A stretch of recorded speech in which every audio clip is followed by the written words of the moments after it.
Hello दोस्तों, welcome back to my channel knowledgeable brain. और आज हम इस वीडियो में डिस्कस करने वाले हैं मोहन राकेश की स्टोरी वन डे इन असद के बारे में। तो चलिए बिना टाइम वेस्ट करे वीडियो की शुरुआत करते हैं। लेकिन उससे पहले हम बात करते हैं मोहन राकेश के बारे में।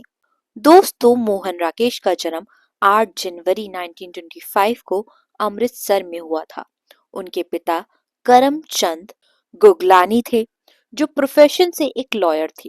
साथ ही साथ वो सोशल वर्क में भी एक्टिवली इन्वॉल्व थे और कई लिटरेरी और कल्चर ऑर्गेनाइजेशन के हेड भी रहे।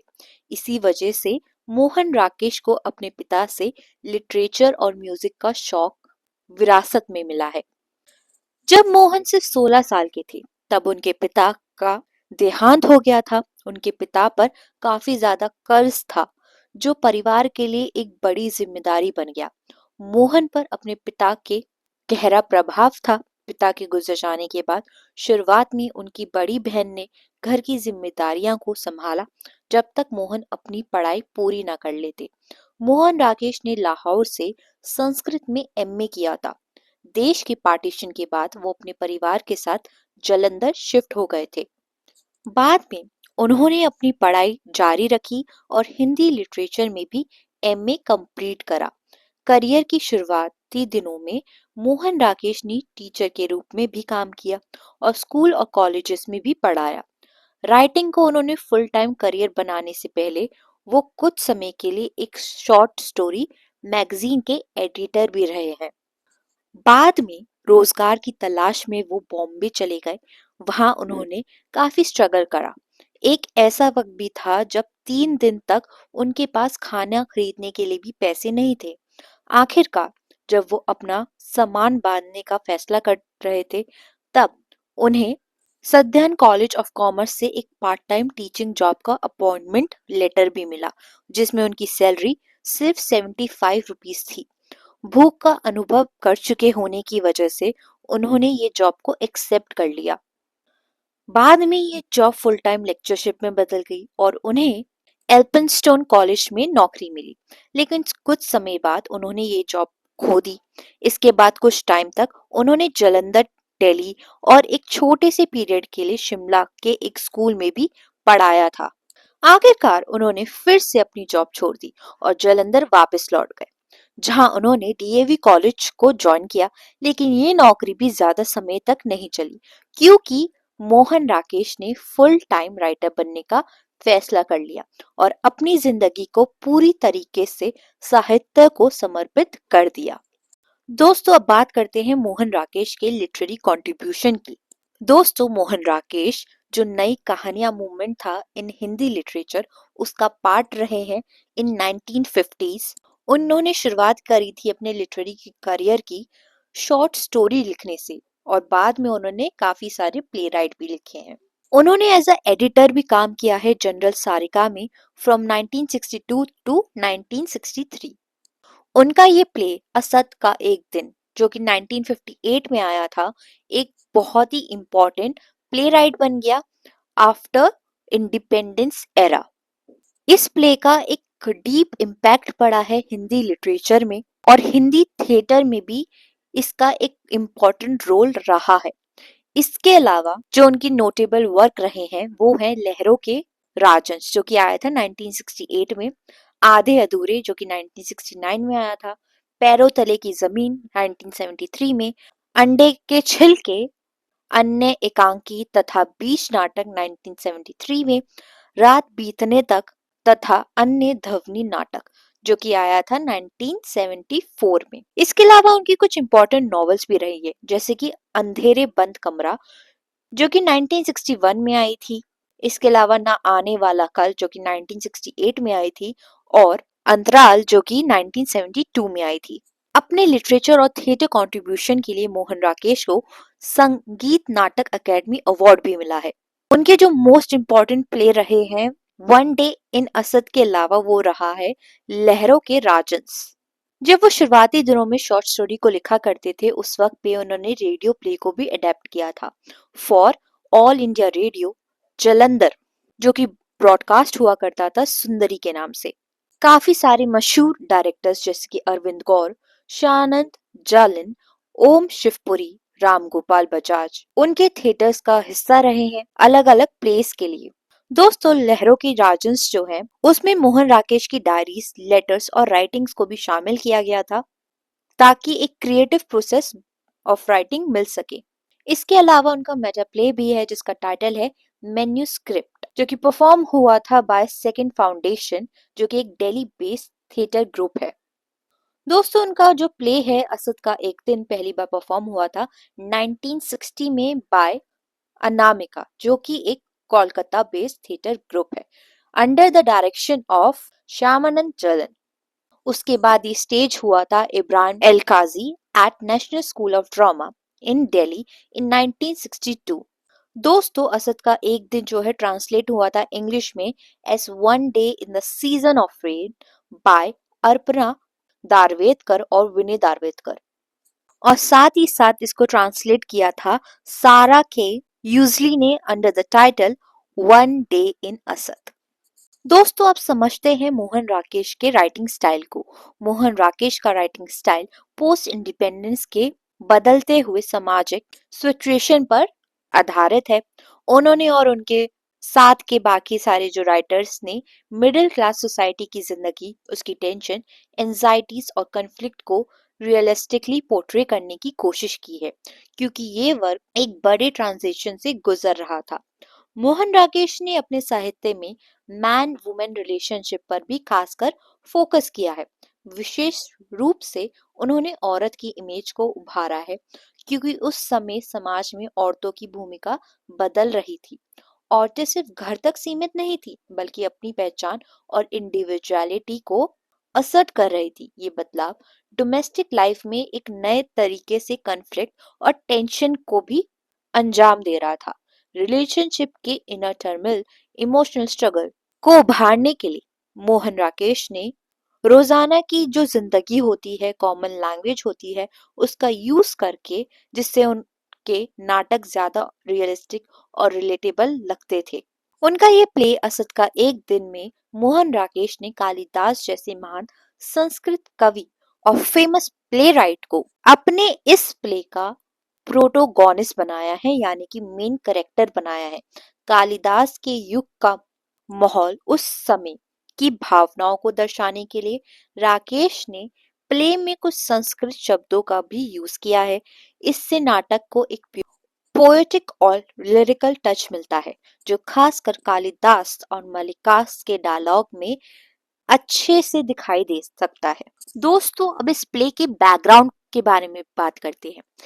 इस प्ले का टाइटल कालिदास के संस्कृत कविता मेघदूत से लिया गया है। मोहन राकेश का ये नाटक कालिदास की मेघदूत पढ़ने के बाद उनके एक्सपीरियंस और उनकी फीलिंग्स का एक नतीजा है।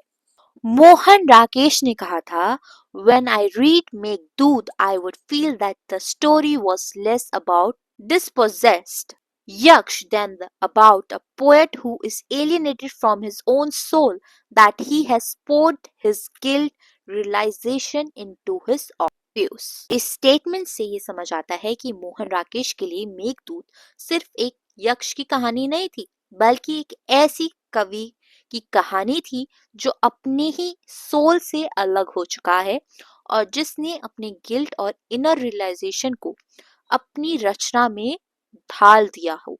लेकिन असद का एक दिन एक हिस्टोरिकल प्ले नहीं है जो कालिदास की लाइफ को सीधे तौर पर दिखाए। ये नाटक असल में उस समय के आर्ट और पॉलिटिक्स के बीच के तनाव को दिखाता है। इस तनाव को मोहन राकेश ने कालिदास, जो कि संस्कृत के एक महान कवि और प्ले राइट थे, नाटककार थे, और उनकी म्यूज के माध्यम से यहाँ पर पेश किया है। टाइटल के अकॉर्डिंग हिंदू कैलेंडर के अनुसार असद भारत में जो वर्षा ऋतु का जो महीना होता है उसको कहते हैं, जो आम तौर पर जून और जुलाई के बीच में पड़ता है। क्योंकि भारत एक कृषि प्रधान देश है, इसलिए असद का महीना सिर्फ मौसम ही नहीं बल्कि जीवन, आशा, चेंज, स्ट्रगल जैसे कई अर्थ भी अपने साथ यहाँ पर लेकर आता है। दोस्तों अब बात करते हैं इस प्ले की सेटिंग की, क्योंकि हर प्ले में सेटिंग का एक बहुत इम्पोर्टेंट रोल होता है, क्योंकि वही है उसे एम्बियंस को क्रिएट करती है, जैसे प्ले राइट ने प्ले लिखते वक्त इमेजिन किया होता है। कई बार प्ले राइट्स प्ले के साथ ही लिखित रूप में सेटिंग की इंस्ट्रक्शन भी दे देते हैं। असद का एक दिन में भी सेटिंग का डिस्क्रिप्शन ज्यादातर प्ले के टेक्स्ट के अंदर ही दिया गया है। इस प्ले की सेटिंग दोनों प्रोटोगोनिस्ट के रिश्तों और इमोशन को समझाने में बहुत मदद करती है। टाइम का बदलना, इमोशन का डेवलप होना और रिलेशन में बढ़ती हुई दूरी, सब कुछ सेटिंग के माध्यम से ही डिटेल में दिखाई दिया जाता है। दीवारों पर बनी पेंटिंग, घर के रोजमर्रा के सामान, सब कुछ बहुत बारीकी से डिस्क्राइब किया गया है। ये प्ले हिमालय के एक गांव में सेट है। प्ले के तीनों एक्ट्स असद के महीने की बारिश भरी सुबह से शुरू होते हैं। हल्की गरज और बारिश की आवाज पर्दे के उठने से पहले और कुछ सेकंड बाद तक सुनाई देती है। उसके बाद सीन एक साधारण से कमरे में सेट होता है। कमरे की दीवारें जो हैं वो लकड़ी की है, जिनके नीचे का हिस्सा नरमी मिट्टी यानी सॉफ्ट मड से लिपा हुआ है। दीवारों पर थोड़ी थोड़ी दूरी पर लाल रंग का स्वास्तिक भी बनाया हुआ है। सामने के दरवाजा एक अंधेरी वरांडे की तरफ खुलता है। दरवाजे के दोनों तरफ नीचे की ओर दो दिए हैं जो जला रखे हैं। बाई तरफ का दरवाजा दूसरे कमरे में जाता है। दरवाजा खुला होने की वजह से चारपाई का कोना भी दिखाई देता है। चारपाई के पतरे भी मिट्टी से लिपटे हुए हैं और उन पर रेड कलर से शंख और कमल बनाए गए हैं। दाई तरफ बड़ी सी खिड़की है, जिसमें कभी कभी बिजली चमकती हुई दिखाई दे रही है। कमरे के कोने में चूल्हा है और उसके आसपास मिट्टी और पीतल के बर्तन रखे हुए हैं। दूसरी तरफ खिड़की से थोड़ी दूर अनाज रखने के लिए चार बड़े मिट्टी के घड़े रखे हैं, जिन पर सूखी हुई घास भी से उसको ढक रखा है, जिससे एक पत्थर से दबाया भी गया हुआ है। खिड़की के पास लकड़ी का आसन रखा है, जिसमें भाग की खाल बिछी हुई है, यानी कि टाइगर स्किन वहां पे बिछी हुई है डेकोरेटिव आइटम के तौर पर। चूल्हे के पास दो कुर्सियां रखी हुई है। अंबिका इनमें से एक कुर्सी पर बैठी हुई है। वहां पर धान भी रखी हुई है। वो खिड़की की तरफ देख रही होती है और एक गहरी सांस लेती है और फिर अपना काम जारी करती है। तभी सामने का दरवाजा खुलता है और मल्लिका भीगे हुए कपड़ों में कांपते हुए अंदर आती है। अंबिका बिना ऊपर देखे अपना काम करती रहती है। मल्लिका कुछ पल के लिए हिचकिचाती है, फिर अंबिका के पास आकर खड़ी हो जाती है। अब आप कंफ्यूज हो रहे होंगे कि अंबिका कौन है, मल्लिका कौन है। तो पहले मैं आपको कैरेक्टर का थोड़ा सा इंट्रोडक्शन देती हूँ। पहले है कालिदास, जो कि इस कहानी के प्रोटोगोनिस्ट है, यानी कि मेन कैरेक्टर है, जो कि संस्कृत पोयट है। दूसरी है मल्लिका, जो कि अंबिका की बेटी है और कालिदास से काफी ज्यादा इंस्पायर है। नेक्स्ट है विलोम, जो कि सेल्फ प्रोक्लेम फ्रेंड है कालिदास के, यानी कि वो खुद ही बोलते हैं कि वो कालिदास के दोस्त थे। खुद ही अपने आप को एक टाइटल दे रखा है, और जिसकी शादी बाद में मल्लिका से हो जाती है। नेक्स्ट करेक्टर है रांगनी और संगिनी, जो कि स्कॉलर्स हैं उज्जैन के, जो कि मल्लिका के घर आते हैं कालिदास की जिंदगी को समझने के लिए। नेक्स्ट करेक्टर है अंबिका, जो कि मदर है मल्लिका की। नेक्स्ट करेक्टर है अतुल, जो कि कालिदास के मेटरनल अंकल है, यानी कि मामा जी है, जो कि इंसिस्ट करते हैं कि वो एक्सेप्ट करे ऑनर इन उज्जैन। नेक्स्ट करेक्टर है प्रियाम गुमंजरी, जो कि गुप्ता प्रिंसेस है और कालिदास की वाइफ है।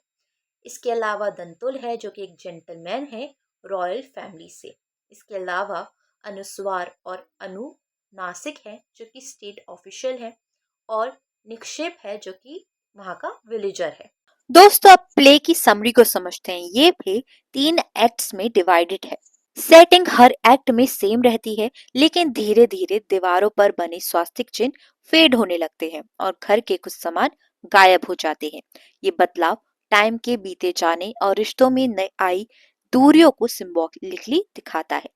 प्ले की शुरुआत में मल्लिका और कालिदास एक बारिश भरे दिन नेचर और रेन का आनंद लेने बाहर जाते हैं। मलिका की माँ अंबिका को अपनी बेटी का कालिदास के साथ घूमना पसंद नहीं है। जब मलिका घर लौटती है तो उसे अपनी माँ नाराज मिलती है। कालिदास ने शादी ना करने का व्रत लिया हुआ है, लेकिन मलिका उससे गहरा प्रेम करती है। इसी दौरान एक राज्य अधिकारी आता है और घोषणा करता है कि कालिदास को उज्जैन के राजा द्वारा सम्मानित किया जाएगा। कालिदास इस सम्मान को स्वीकार नहीं करना चाहता, लेकिन उसका जो मामा है मतुल, वो चाहता है कि कालिदास इस सम्मान को स्वीकार करे।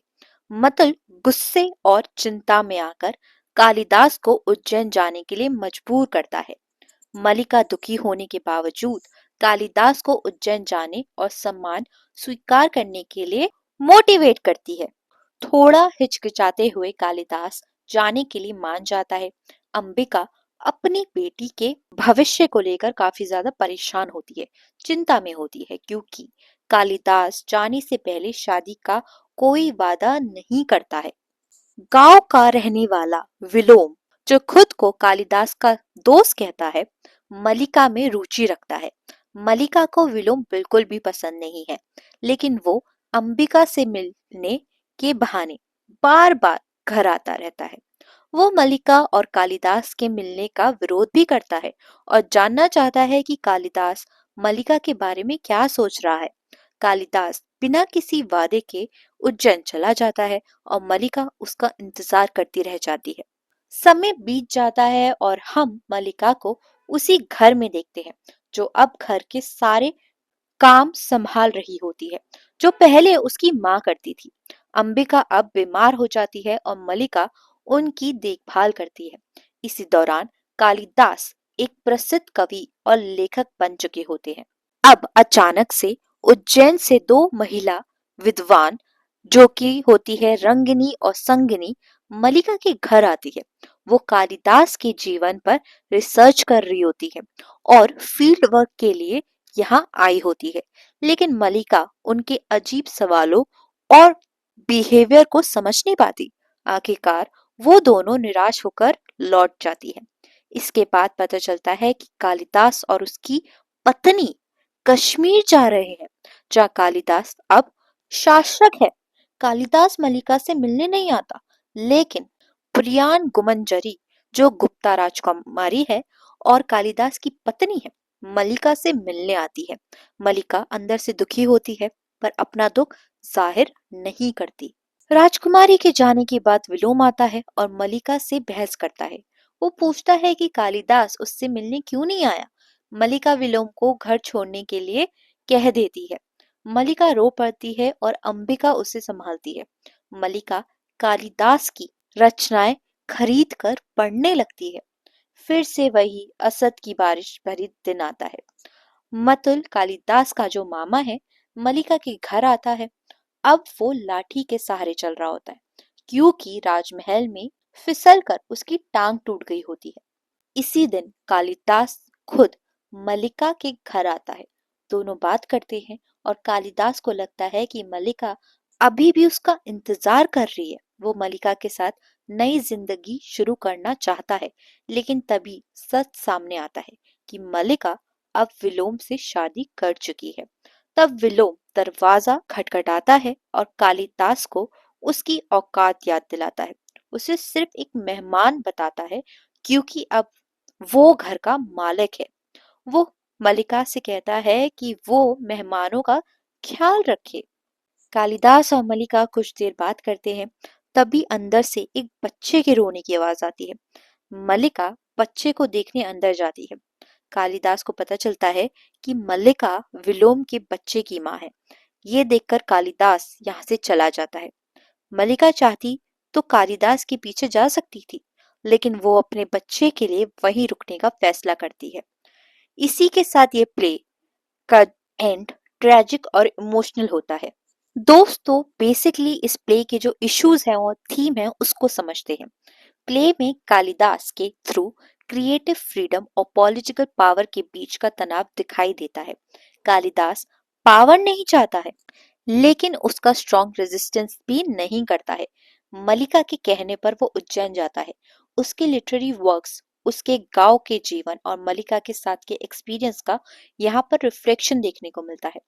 गुप्ता प्रिंसेस से शादी के बाद वो मलिका से मिलना नहीं चाहता, लेकिन जब मिलता है तो अपने दर्द को एक्सप्रेस करता है। कालिदास पैलेस लाइफ को अडेप्ट नहीं कर पाता। एडमिनिस्ट्रेटिव ड्यूटीज और पॉलिटिक्स उसकी क्रिएटिविटी के साथ कन्फ्लिक्ट करते हैं और वो ग्रेजुअली अपने पुराने सेल्फ से डिस्कनेक्टेड हो जाता है। दोस्तों, सिंबोलिज्म क्या है इस प्ले का? रेन और मल्लिका सिंबलाइज करते हैं कालिदास की क्रिएटिविटी और आर्ट से कनेक्शन को। जब वो उज्जैन में होता है, बारिश नहीं होती, जो इंस्पिरेशन के लॉस को दिखाता है। मल्लिका उसे आर्ट से जुड़ा रखती है और उसकी क्रिएटिविटी को फ्री रखती है, लेकिन वो उज्जैन जाकर वो सब कुछ खो देता है। इसके अलावा इस प्ले में कालिदास के इनर कॉन्फ्लिक्ट को भी दिखाया गया।